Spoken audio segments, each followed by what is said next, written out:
안녕하세요. 여기서 다양한 사연을 읽다 보니 제 경우와 비슷한 사람 관계에 대한 이야기가 많이 등장하더라고요. 저도 요즘 사람 간의 인연이 어떻게 될지 모른다는 것을 많이 깨닫고 있습니다. 저는 결혼 5년 차이고 직장인입니다. 저희는 남편과는 집안 소개로 만났어요. 남편 집안과 우리 집안 모두 안정적인 환경에서 살았습니다. 남편은 호르모니의 시누이가 있는 집안이고 저는 고령 부모님의 외동딸이었습니다. 양쪽 집안에서 사업을 운영하고 있었지만 결혼 당시에는 남편 집안보다 우리 집안이 더 여유로운 상황이었어요. 그러다 보니 결혼할 때 시어머니와 가족들이 정말 좋아하셨어요. 특히 시어머니는 정말로 저를 좋아해 주셨습니다.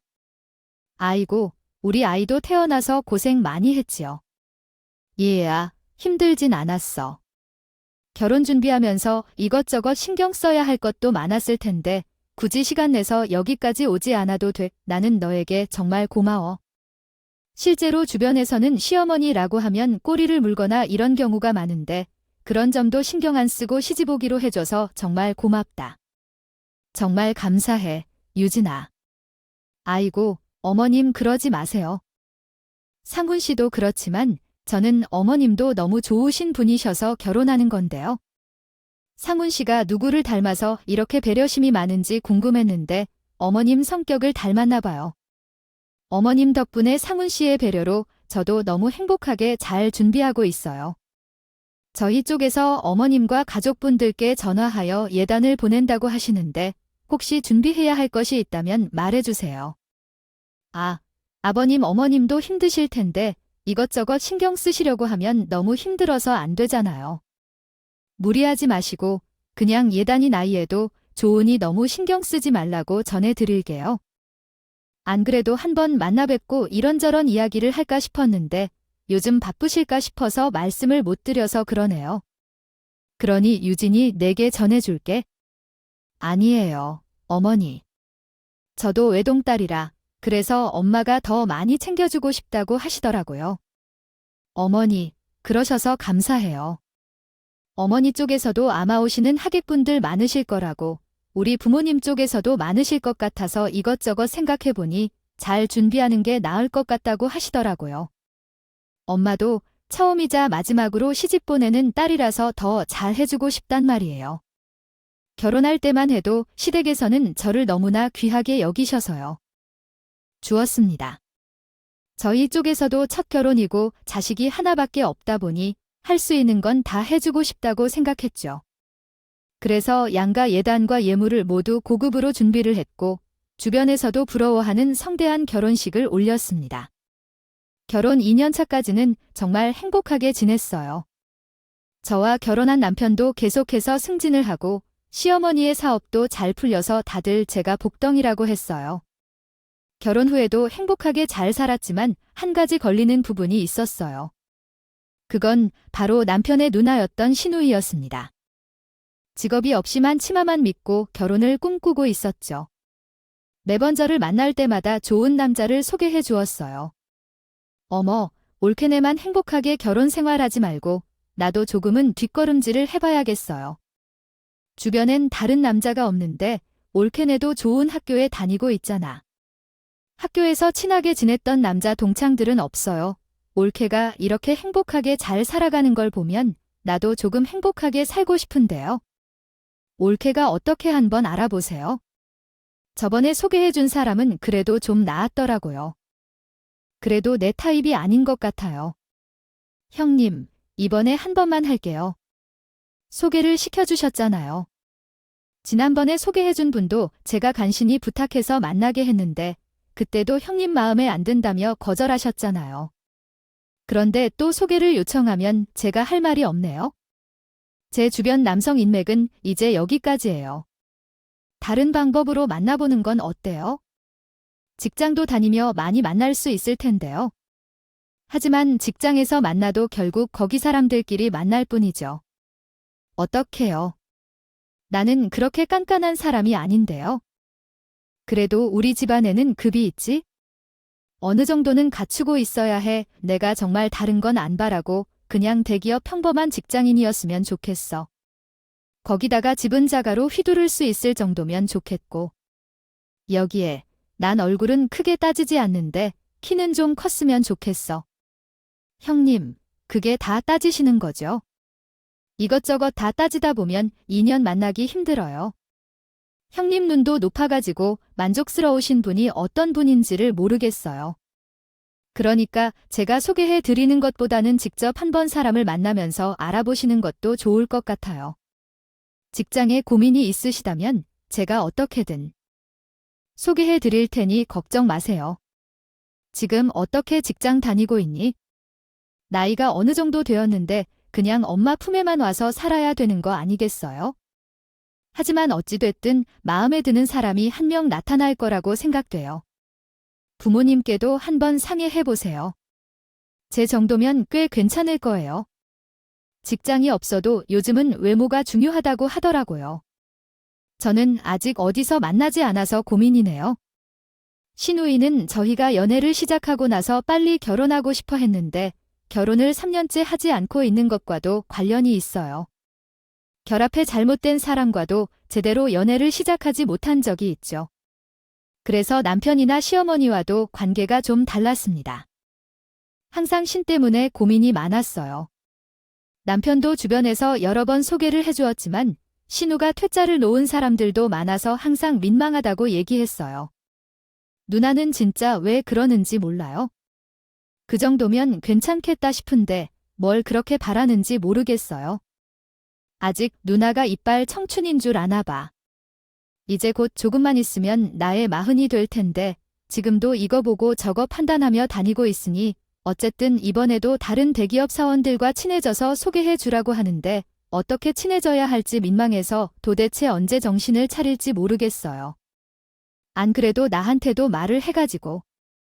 나도 더 이상 소개를 해줄 사람이 없다고 하지만 신우 입장에서는 사람들을 만날 일이 없어서 자꾸 소개를 받아 인연을 만들려는 것 같아. 그래서 말인데 신우가 어디서 취업해보는 건 어때? 밖에서 일하면서 다양한 사람들과 어울리다 보면 좋은 사람들을 만날 수도 있지 않겠어? 그러네. 하지만 누나의 자존심 때문에 웬만한 직장은 눈에 띄잖아.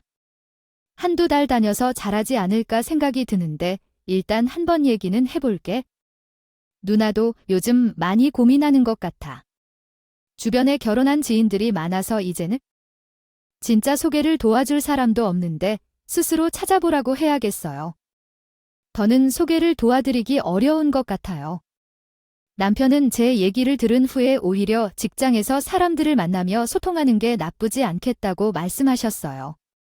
남편의 설득 끝에 신우는 여러 곳에서 취업하게 되었죠.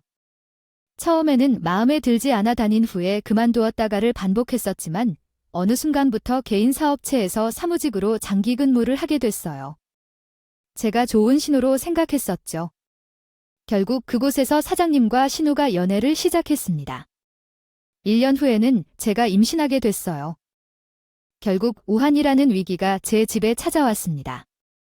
아버지께서 갑작스러운 사고로 돌아가셨는데 그것은 제 집에게 큰 충격이었습니다.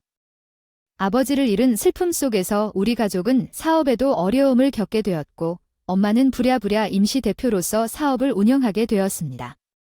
사업은 제대로 운영되지 않았고 엄마가 처음으로 대표로서 일을 한 것은 생각보다 훨씬 어려운 일이었습니다. 이런 상황 속에서 가족 외에는 좋은 소식도 있었습니다. 신우이의 결혼이 임박하다는 소식이 전해졌고 시댁에서도 그 소식을 듣고 저를 신랑으로 맞이하는 것에 대해 기뻐하셨습니다. 시댁에는 이런 좋은 소식들이 있었지만 우리 집에는 어려움이 더해졌습니다. 오랫동안 근무한 직원에게 뒤통수를 맞았습니다.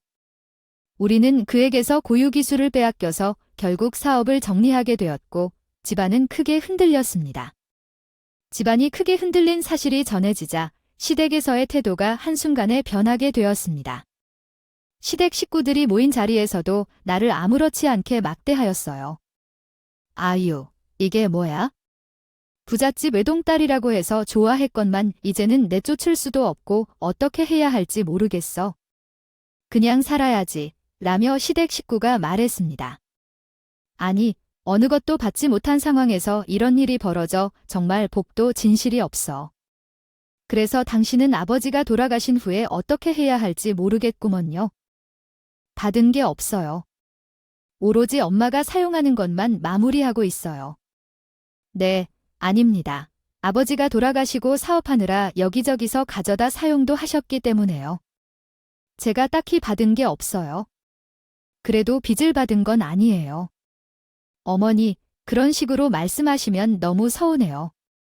제가 그런 의도로 그런 게 아닌데. 아버지도 사고 때문에 돌아가셨거든요. 아버지가 계실 때는 이렇게 하시지 않으셨는데 왜 이렇게 솔직히 말씀하시는 거죠? 어머니, 진짜 웃겨요. 그러면 앞에서 말해줘요. 언제 말해야 할까요? 그리고 재산 하나도 안 가져온 걸 자랑하는 게 자랑이라니. 그렇게 콧대 높은 척하더니 결국엔 이렇게 되었네. 사람은 겸손해야 하는데 너는 항상 친정 잘 산다고 땅덩어리를 들며 할 말 못할 말 다 했었지. 네가 누구냐는 것도 그랬고 그렇게 되었네. 그래, 엄마. 그때 내가 뭐라고 했더라. 그냥 결혼하라고 했었지. 고작 결혼한 지 3년밖에 안 됐는데 이게 뭐야? 그렇게 나를 무시하더니 이제는 나보다 잘난 게 뭐가 있어? 빵빵한 집안이 있기를 해. 믿을 수 있는 형제가 있기를 해. 뭐 내가 한 번도 부러운 게 없네? 형님, 어머님, 그렇게 말하시면 너무 서운해요.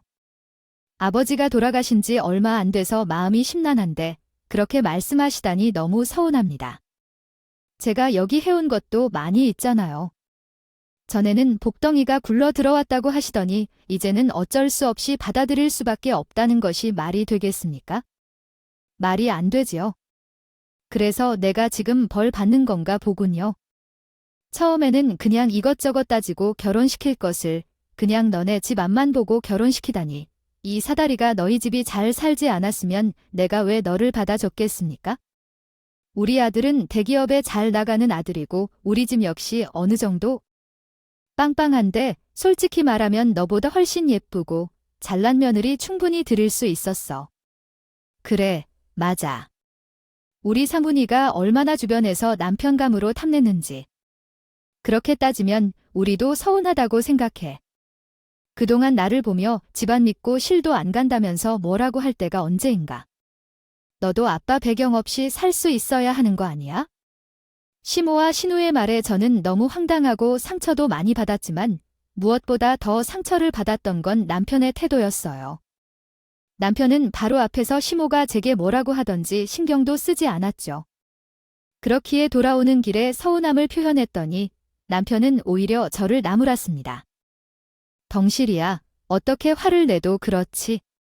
엄마랑 누나 앞에서 그런 말버릇은 뭐야? 어디서 그렇게 혼비밝은지 하늘 같은 시어머니와 시누이에게 대드는 건데? 당신 집은 교육을 제대로 받지 않아서 돌린 소리도 아닌데 거기서 많이 틀리고 있어? 얼마나 교양이 없고 저급하게 보이는지 알아? 아니, 많은 사람들이 같은 얘기를 하고 있으면 말인즉슨 당신 스스로 되돌아봐야 해. 왜 다른 사람들을 다 책망하니? 아무리 그래도 아빠가 살아계실 때랑 너무 달라. 그때는 뭐든 잘하셨는데 요즘은 매번 시댁에 가도 구박만 받고 칭찬해주는 말도 없어. 거기에 있는 당신은 바로 앞에서 와이프가 한 소리를 듣고 있는데도 그것을 그냥 듣고 있는데도 아무런 반응도 안 하는 것이 얼마나 서운한지 알아? 옆에서 그것을 다 듣고 있어도 아무 말도 안 하는 당신이 더 싫어. 그래서 어떡하자고? 이혼을 하자고? 아니야. 그런 주제로 이혼하면 당장 어디서 뭘 하면서 살 거야? 제발 주제를 알고 조용히 붙어 있어. 임신도 해놓고 할 일은 할 수 있을 것 같아. 지금처럼 조용히 붙어 있으면 다른 건 몰라도 지금의 생활은 그대로 유지할 수 있으니까. 갑자기 변한 시댁 식구들의 태도에 저는 너무나 황당하고 무척이나 어이가 없었습니다. 그동안 저를 이끌어왔던 것이 제 자체가 아니라 집안이었다는 생각을 하니 정말 내가 잘 결혼한 것 같다는 생각이 드네요.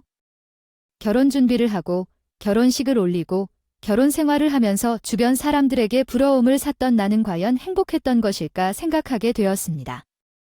제 상황과는 별개로 신우는 연애를 하던 남자와 결혼 준비를 하고 있다고 언급했습니다.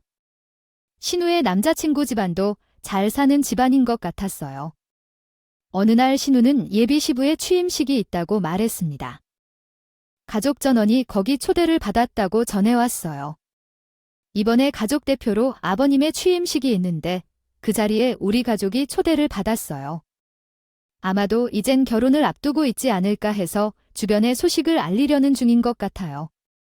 그래서 이번에 참석할 때는 조금 제대로 준비하여 가야 할 것 같아요. 아버님의 취임으로 인해 아무래도 남자친구의 사업에도 도움이 될 것 같아서요. 엄마는 어떻게 생각하세요? 아마도 그렇겠지요. 그래서 우리도 함께 가라고 하는 거겠죠. 모두 체계적으로 차려입고 가야 할 것 같아요. 격식을 갖추고 준비해서 가자요. 이번이 처음으로 가족이 함께 만날 자리인데 그래도 잘 보여야 할 것 같죠? 빈손으로 가는 것보다는 좀 더 조심해야겠어요. 시부모님께 선물을 준비해야 하나 고민이네요.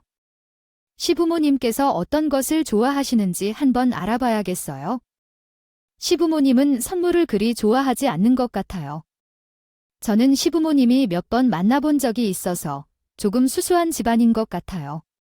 그래서 나도 그곳을 방문하면 매우 조용하다고 해서 그쪽 집에서는 제가 조용하고 차분한 성격인 줄 아세요. 그래서 시부모님은 나에게 엄청 잘해주시는 편이에요. 약간 아쉬운 것은 남자친구의 얼굴이라고 생각하지만 그만큼 돈을 버니까 필수적인 부분이에요. 어쨌든 아버님이 사업하실 때 잘 도와주실 테니 그곳에서 잘 보여줘야 할 것 같아요. 그래, 잘 됐네. 어떻게 이렇게 잘 풀린 거지?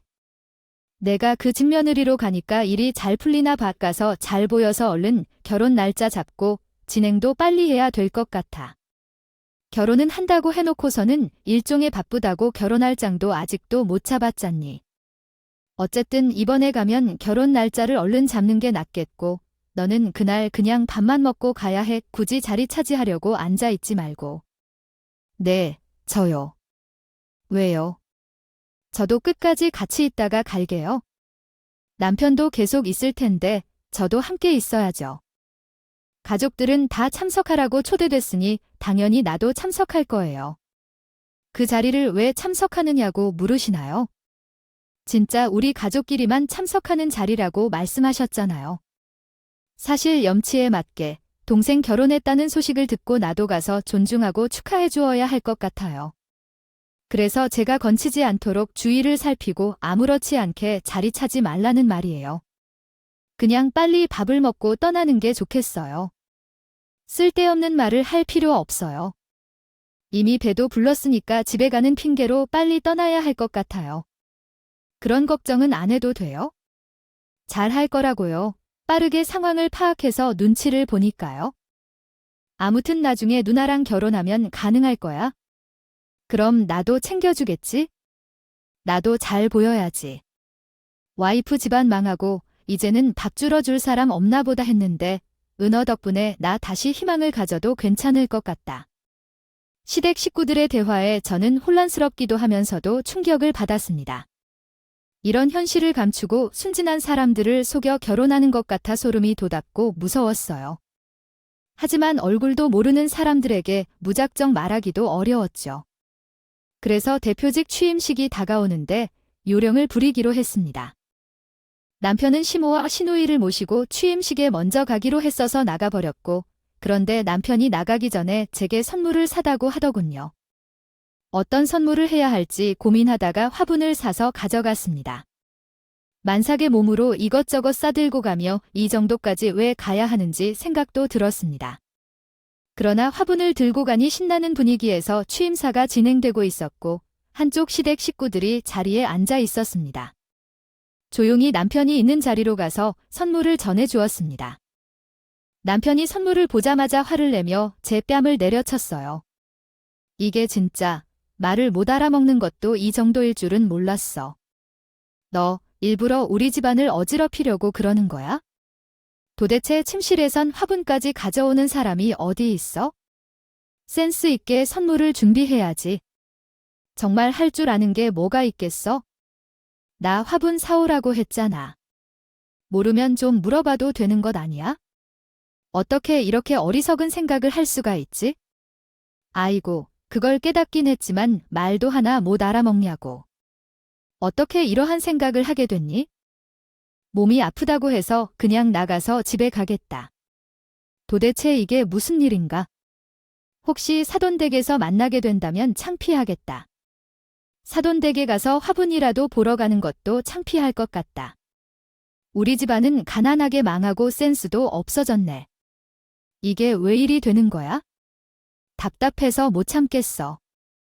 이런 걸로 내 때문에 다들 날 쳐다봐. 들어올 때도 안 보였을 텐데 다들 화분이나 잘 묘한 것 못 보셨겠지? 이런 건 작은 가게를 오픈할 때나 놓는 거야? 사업대표로 취임하게 됐는데 제가 이것으로 뭘 이목하거나 집중할 것 같다면서 하지만 어쨌든 정말 제대로 하는 일이 하나도 없어. 진짜 그냥 집에 가어 당신 얼굴 보면 분노가 치솟을 것 같아서 소리를 지르려던 그 순간 시끌벅적했던 행사장이 고요해지면서 웅성웅성 소리가 들렸습니다. 무슨 일인지 궁금해서 쳐다보니 사돈어른이 취임사를 끊고 우리 쪽으로 오고 있었어요. 당황하여 쳐다보니 어디선가 낯익은 얼굴과 목소리로 제게 반가움을 표현했답니다. 얼굴을 자세히 보니 깜짝 놀라지 않을 수 없었습니다. 그는 20여 년 전 아빠의 사업체에서 근무했던 분이었습니다. 사업 초기부터 10년 동안 일하다가 돌연 그만두고 사라지셨던 아저씨였어요. 아빠는 그를 정말 아끼고 좋아하셨는데 가족들과 떨어져 지내는 것을 부모님께서 안타깝게 여기시며 매번 챙겨주시고 집 한쪽 방을 내어주기도 했죠. 종종 놀아주시며 좋아해주셔서 그의 얼굴이 기억에 남았습니다. 그 사돈 어른은 내게 반가워하며 말하셨어요. 그때 김 사장님 딸이 맞나? 아니, 엄청 많이 크셨네. 정말 반가워. 너 어떻게 지냈어? 아니, 그건 그렇고, 왜 여기서 이런 식으로 있어? 아까 보니까 무슨 일 있는 것 같은데 심각한 일이야. 나는 문에서 들어오는 걸 보고 김 사장님이 들어온 줄 알았다니까? 어떻게 이렇게 헷갈리도록 닮아서. 아무튼 사돈님과 같이 계신 거 보니까. 유진아, 너가 여기 며느리니? 아저씨, 어떻게 이렇게 만날 수 있어? 아저씨도 하나도 안 변하셨네요. 그대로세요. 여기는 우리 남편이고 사실 아저씨 아들이 만나고 있는 사람이 제 시누이예요. 남편이 화환을 준비하라고 부탁했는데 제가 소통이 안 되었는지. 화분을 사오셨군요. 대표로 임명되시는 것을 진심으로 축하드립니다. 이렇게 사무실에 화분을 놓는 것이 좋겠죠. 화환을 보내야겠다는 생각을 하지 않았어요. 화환을 보내는 게 더 적절할 텐데 어차피 보내지 않아도 되는데요. 또한 화분을 더 좋아하신다고 하니 사무실에 놓고 잘 돌봐야겠네요. 이것 때문에 이렇게 난리를 피우다니 상당히 과잉하지 않나요? 사도 양반이 어떻게 그러실까요? 아내에게 그렇게 하는 것은 너무 심하다고 생각합니다. 그쪽에서 보니까 정말 놀랍네요. 평소에도 이렇게 하셨나요? 아버지가 아닙니다. 오해가 있으신 것 같아서 그런 게 아니에요. 걱정하지 마세요. 제 동생이랑 제 딸이 아침에 조금 싸운 거라 그런 건데요. 일단 취임식을 진행 중이니 이런 일에 시간을 쏟지 말고 먼저 행사를 진행하세요. 제 딸이 임신하기 시작해서 건강이 그렇게 좋지 않아서 우리도 돌봐줘야 할 것 같아요. 아니, 호르몬 등의 문제는 우선 나중에 다시 얘기하겠습니다. 사돈 이야기는 다음에 한번 다시 마련해서 해보도록 하죠. 유진아, 잠깐만 있어 볼래요? 우리 기사가 지금까지 써주신 글을 받아둘 거예요. 그러나 명함도 꼭 챙겨서 가면서 가는 길에 엄마랑 같이 시간 내서 전화 좀 해와 이 동안 이야기도 좀 해보자고 얘기했어. 얼마 후 아저씨에게 연락했고 그 후 아저씨를 만났어요. 이 동안 살아온 이야기를 나누게 되었어요. 아버지가 돌아가시고 사업도 망했다는 소식을 들으시고 아저씨는 정말 자신의 일처럼 안타까워하셨죠. 결혼한 지 몇 년 안 된 채 아버지가 사고로 돌아가셨어요. 사업을 정리해야 했는데 바로 정리가 안 되어서 엄마가 임시로 운영을 맡게 되었어요. 직원의 배반으로 인해 사업도 전부 망하고 말았죠. 그로 인해 가족의 부담이 많이 늘어났어요. 아마 시댁에서는 저를 부잣집 외동딸로 생각했던 것 같아서 정말 좋아했었는데 집안이 망하고 나니까 그때부터는 제게 미움을 품고 싫어했던 것 같아요. 아휴, 그렇구나. 나는 몇 번 가족을 만났는데 전혀 그런 집안이라고는 생각조차 못했다. 특히나 가족도 자식들이 어릴 때 남편이 돌아가셨잖아요. 정말로 어렵게 살다가 사업하면서 잘 살게 된 줄 알았는데 전혀 아니었구나. 그런 모습이 전혀 없어서 몰랐는데 유진이 아니었다면 평생 모르고 속고 결혼시킬 뻔했을 것 같아요. 어쨌든 그때의 일로 인해 행사를 망치게 해서 죄송했어요. 그럼에도 불구하고 이렇게 만나게 돼서 정말 반가워요. 그때 별도로 살고 있었다고 말씀하셨던 가족 중에 아들분이 있었나 봐요. 그때 함께 봤었다면 지금 만났을 때 곧바로 알아차렸을 텐데요. 신호가 몇 번 남자친구 사진을 보여주셨는데 전혀 몰랐어요. 아드님이 아저씨인 줄 생각해보니 많이 닮은 것 같네요. 그렇다고 해도 너희 아빠 덕분이야. 진심으로 고마운 마음으로 잘 챙겨주셨어요.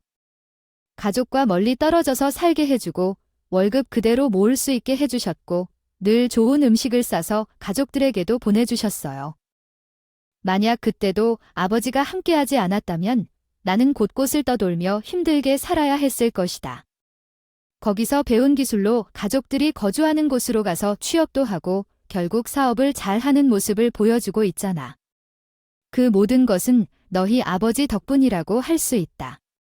그러나 아버지가 돌아가셨다는 사실에는 정말 마음이 슬프고 안타까워. 아버지도 아저씨를 만났다면 정말 기쁘시게 생각했을 거야. 아저씨를 떠나신 후에도 계속해서 아저씨만큼 좋은 사람을 만나지 못하셨다고 말씀하셨었지. 엄마가 아저씨를 만났다는 소식을 듣고 정말 기뻤어. 언젠가 시간을 내어 식사 자리를 마련해 볼 테니 엄마도 정말 아저씨를 좋아하시는 분이라고 말씀해 주세요. 매번 말씀하시는 대로 제 아버지도 아버지를 좋아하시는 분이라고 생각하셔서 잘 대해 주실 거예요. 아, 그때 은혜를 이제 보답해야겠구나. 일단 엄마랑 유진이랑 함께 살 수 있는 집이 있는데 그쪽으로 이사하는 게 어떨까요? 지난번 상황을 보니까 남편과 함께 사는 게 더 이상 좋은 선택이 아닌 것 같은데요. 이혼할 준비를 한다면 변호사도 알아볼 수 있어요. 먼저 상담을 받고 어떻게 준비할지 알아보는 것도 좋겠죠. 아버지께서는 엄마와 제가 살 수 있는 작은 집을 찾아주셨습니다. 원래 별장으로 사용하려고 했던 곳인데 거기에서 함께 지내라며 배려를 해주셨어요. 저렇게 이혼을 준비하면서 올 변호사분도 불러주셨어요. 아저씨 도움으로 이혼 준비를 했습니다. 이혼 과정에서 증거가 넘쳤어요. 시댁 식구들이 저에게 보낸 문자와 통화 녹음만으로도 부당 대우가 입증될 수 있었거든요. 그렇게 이혼을 준비하고 신우에게 파혼 통보가 전달되었습니다. 그 후 시모께서 얼마 후에 전화를 주셔서 싹싹 빌었죠. 아이고, 유진아네, 신우이가 밥 한 돌도 안 먹고 머리 싸매고 누워있다. 이게 무슨 일이라니 저쪽에서 라고 말씀하셨어요. 결혼할 수 없다고 한다는데 이것이 무슨 일인지 정말 이해가 안 가네요. 혹시 그때의 일 때문에 그런 거라면 정말 죄송합니다. 내가 정말 잘못한 것 같아서 결혼을 안 하겠다는 것 다시 생각해 볼 수 없겠니? 이러다가 네 신호가 다 죽게 생겼다고 생각하겠어. 그 정도로 사람이 안 죽는데요. 게다가 어째서인지 저한테 계속 전화하셨네요. 제게 붙여넣을 만한 데도 없다고 말씀하실 때 언제 제가 전화한 척 하라고 하니까 참 당황스럽습니다. 사람들이 자기 입맛에 맞게 사람을 대하는 게 정말 간사할 수 있어요. 때로는 누구보다 귀한 사람처럼 대하고 그러다가는 어지간히 모욕하고요. 필요성이 떨어져서 그랬잖아요. 짐짝만큼도 대하지 못했던데요. 그런 사람이 다시 자기들에게 필요한데 이렇게 부탁하는 건가요? 참 감사합니다. 간사하다고 뭐라 하더라도 상관없고 내가 나에게 욕을 해도 다 받아줄게요. 그러니 가족이 좋다는 게 뭐니? 신우이가 좋은 곳에 시집가면 너도 편하고 나도 편할 텐데요. 신우이도 편하지 않을까요? 우리가 그때 너무 예민했던 건 알잖아요. 과거는 놔두고 우리 새롭게 시작합시다. 내가 그때 그랬던 건 너무 갑작스러운 상황 때문에 당황해서 그랬던 거예요. 이해해 주세요. 내가 너무 미안하고 잘못했어요. 용서해 주세요. 가족이요 개뿔이 가족이네. 이런 게 가족이라면요. 당신과는 이제 인연이 없을 것이며 우리는 더 이상 가족이 아닙니다. 이미 이혼을 청구했고 숙려 기간도 끝났습니다. 이제부터는 남자라고 해야 할 것입니다. 어머니가 아닌 당신과는 더 이상 말을 섞을 필요가 없는 관계입니다. 이해하십니까? 그런 잘난 집안은 어디 있을지 봐보세요. 유진아, 그런 사람 어디에 있겠습니까? 우리가 너에게 얼마나 잘해줬는지 생각해 보십시오. 당시에 그런 일로 이혼을 선택한 것을 다시 한번 생각해 보아야 합니다. 내가 잘못했단 것을 깨달았습니다. 우리 아들도 너에 대해서 잘못을 인정하고 있는 것으로 알고 있습니다. 다시 시작하는 것을 고려해 봅시다. 그동안 마음의 상처를 받은 일이 있다면 나는 용서를 구할 것이니 이러한 냉정한 태도를 보이지 말고 내 마음을 한 번 더 살펴봐 주세요. 내 생각은 변하지 않습니다. 이미 여러 번의 기회를 주었고 여러 번 참았지 않았습니까? 내 안에 아이를 두고 생각해 보면 더 이상 당신의 가정과 함께 있어서는 안 된다는 것을 확신합니다. 당신이었다면 같은 집안의 딸을 시집 보내주었을 것입니다. 그래서 왜 그러셨습니까? 우리 집을 완전히 무시한 후에 필요할 때 다시 우리에게 부탁하는 건 왜 그런 것인가요? 당신들에겐 이렇게까지 비하할 자격조차 없습니다. 신우이는 결국 파혼하게 되었고 더구나 직장도 잃게 되었습니다. 저 또한 남편과 이혼을 했고 이혼 속에서 3천만 원의 위자료를 받게 되었습니다. 남편은 폭행에 대한 보상을 인정하지 않았지만 취임식 당시 촬영된 내부 영상 자료를 통해 명백히 남편의 폭행을 입증할 수 있었습니다. 남편은 자신의 상황이 불리하다고 판단하여 위자료를 줄이기 위해 연락해왔습니다. 당신은 내 사정을 잘 알잖아.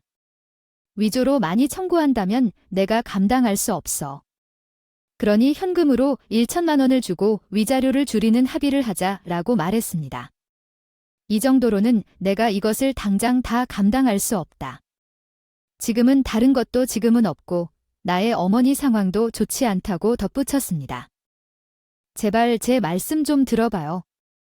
왜냐하면 당시에 그렇게 무시했던 것을 지금에 와서 당당하게 돌려 말하니까 자신감이 있었기 때문이 아닌가 싶어서 그래요. 사람들이 많은 사람들 앞에서도 당당하게 꾸짖거나 맞대고 있는데 이제 돈을 주려고 하니까 겁이 나요. 영상도 이미 있는 상황이고 당신이 제 얼굴에 때린 것을 본 사람도 수십 명이라는데요. 몇 천만 원의 고액 손해를 입은 상황에서 그 모욕이 사라질 것이라고 생각하는 건 웃겨요. 솔직히 말하자면 당신한테 수억 원을 청구하고 싶더라면 아니 얼마나 세게 때렸다고 하는 건지 물어보는 것은 왜 그렇게 과하게 호언장담을 하는지요. 당신이 제가 잘못한 줄 아세요.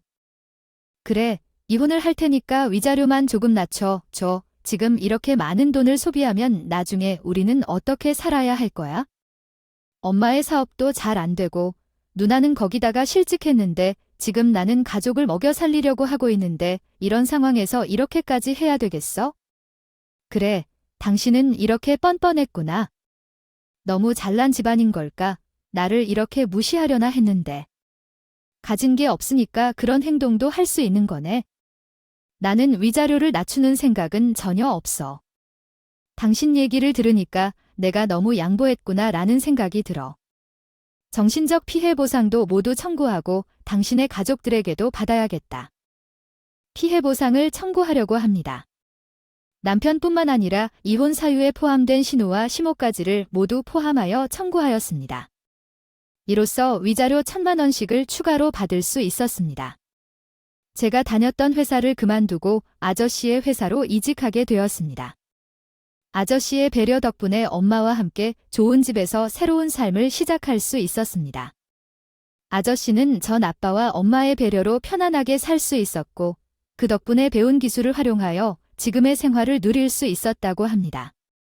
항상 우리에게 감사하다고 이야기하며 저 또한 사람 인연 덕분에 위기를 벗어나 편안한 삶을 살 수 있게 되었습니다. 인연이라는 것은 어디서 어떻게 다시 시작이 될지 모르기 때문에 항상 다른 사람들에게 친절해야 한다고 생각됩니다. 현재의 환경이 좋지 않다 해서 무시하는 것은 올바르지 않다고 생각해요. 제 긴 이야기를 들어준 분들께 정말 감사드립니다. 앞으로 더 노력해서 잘 살아보려고 합니다. 여러분도 행복하시길 바래요.